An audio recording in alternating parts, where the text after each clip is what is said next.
രാജ്യത്ത് എന്ത് സുരക്ഷയാണുള്ളത്? ഈ ചോദ്യം കിടന്ന് കറങ്ങാൻ തുടങ്ങിയിട്ട് നാളേറെയായി. അതീവ സുരക്ഷയുള്ള ഡൽഹിയിൽ പോലും ഒരു സുരക്ഷയുമില്ല എന്നതാണ് സത്യം.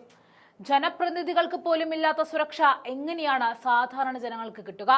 ഇന്ത്യയുടെ തലസ്ഥാനത്തെ തന്നെ ഞെട്ടിച്ച സംഭവമായിരുന്നു ഇപ്പോൾ ഉണ്ടായിരിക്കുന്നത്.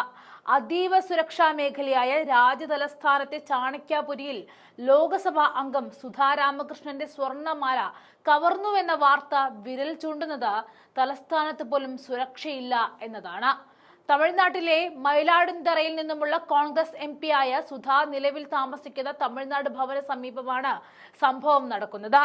പുലർച്ചെ പുറത്തിറങ്ങിയ സുധയുടെ കഴുത്തിൽ നിന്ന് മോഷ്ടാവ് മാല പിടിച്ചു പറിക്കുകയായിരുന്നു. ഒട്ടേറെ വിദേശ എംബസികളും VIP വസതികളുമുള്ള ഡൽഹിയിലെ ഏറ്റവും സുരക്ഷിതമായ മേഖലയായിട്ടും ആക്രമിക്ക് സംഭവ സ്ഥലത്തു നിന്നും രക്ഷപ്പെടാൻ കഴിഞ്ഞു. ഇത് യഥാർത്ഥത്തിൽ ആഭ്യന്തര വകുപ്പിന്റെ വീഴ്ചയാണ്. ഡൽഹി പോലീസ് കേസെടുത്ത് അന്വേഷണം ആരംഭിച്ചിട്ടുണ്ട്.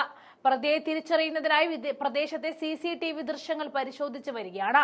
കുറ്റവാളിയെ കണ്ടെത്തുവാൻ ഒന്നിലധികം സംഘങ്ങളെയും രൂപീകരിച്ചിട്ടുണ്ട്. സംഭവത്തെ തുടർന്ന് കേന്ദ്ര ആഭ്യന്തരമന്ത്രി അമിത്ഷായ്ക്ക് സുധാ കത്തെഴുതി. 4 പവനുള്ള എന്റെ സ്വർണമാല നഷ്ടപ്പെട്ടു സാർ. ആക്രമണത്തിന്റെ ആഘാതത്തിലാണ് ഞാനുള്ളത്.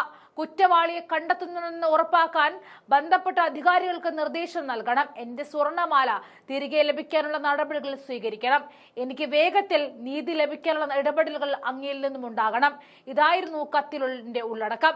ചാണക്യപുരിയിലെ പോളണ്ട് എംബസിയിൽ സമീപത്ത് വെച്ച രാവിലെ തന്റെ സ്വർണമാല കവർന്നുവെന്നും സംഭവത്തിൽ തനിക്ക് പരിക്കേറ്റുവെന്നും കത്തിൽ അവർ വ്യക്തമാക്കി. സാർ, സമയം കിട്ടുമ്പോഴെല്ലാം പ്രഭാത സവാരിക്ക് പോകുന്നത് എന്റെ പതിവാണെന്നും 2025 ഓഗസ്റ്റ് 4 ഞാനും രാജ്യസഭയിലെ മറ്റൊരു വനിതാ പാർലമെന്റ് അംഗമായ ശ്രീമതി രാജാത്തിയും നടക്കാനായി തമിഴ്നാട് ഭവനിൽ നിന്നും പുറത്തിറങ്ങി. രാവിലെ ഏകദേശം 6:15 6:20 ഇടയിൽ ഞങ്ങൾ പോളണ്ട് എംബസിയുടെ 3-4 ഗേറ്റുകൾക്ക് സമീപം എത്തിയപ്പോൾ മുഖം പൂർണ്ണമായി മറയ്ക്കുന്ന ഫുൾ ഹെൽമെറ്റ് ധരിച്ച് സ്കൂട്ടർ ഓടിച്ച ആൾ ഒരു എതിർദിശയിൽ നിന്നും വന്ന് തന്റെ സ്വർണ്ണമാല തട്ടിപ്പറിച്ച് കളഞ്ഞുവെന്നും കത്തിൽ വ്യക്തമാക്കുന്നു. മാല പിടിച്ചു പറിച്ചപ്പോൾ തന്റെ കഴുത്തിൽ പരിക്കേറ്റതായിട്ടും ചുരിദാർ കീറുകയും ചെയ്തതായിട്ടും അവർ കത്തിൽ പറയുന്നുണ്ട്. വർഷങ്ങൾക്ക് ശേഷം അധികാരം പിടിച്ച BJP സർക്കാർ ഉറപ്പുവരുത്തുന്ന സുരക്ഷ ഇതാണോ?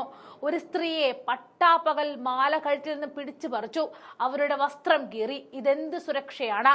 ഇന്ത്യയുടെ ദേശീയ തലസ്ഥാനത്തെ അതീവ സുരക്ഷാ മേഖലയിൽ ഒരു സ്ത്രീക്ക് സുരക്ഷിതമായി നടക്കാൻ കഴിയുന്നില്ല എങ്കിൽ നമുക്ക് എവിടെയാണ് സുരക്ഷിതത്വം അനുഭവിക്കാനും നമ്മുടെ പതിവ് കാര്യങ്ങൾ ചെയ്യാനും കഴിയുക? ഈ ചോദ്യം ഇപ്പോൾ ഡൽഹിയെ തന്നെ പിടിച്ചു കുലുക്കുകയാണ്.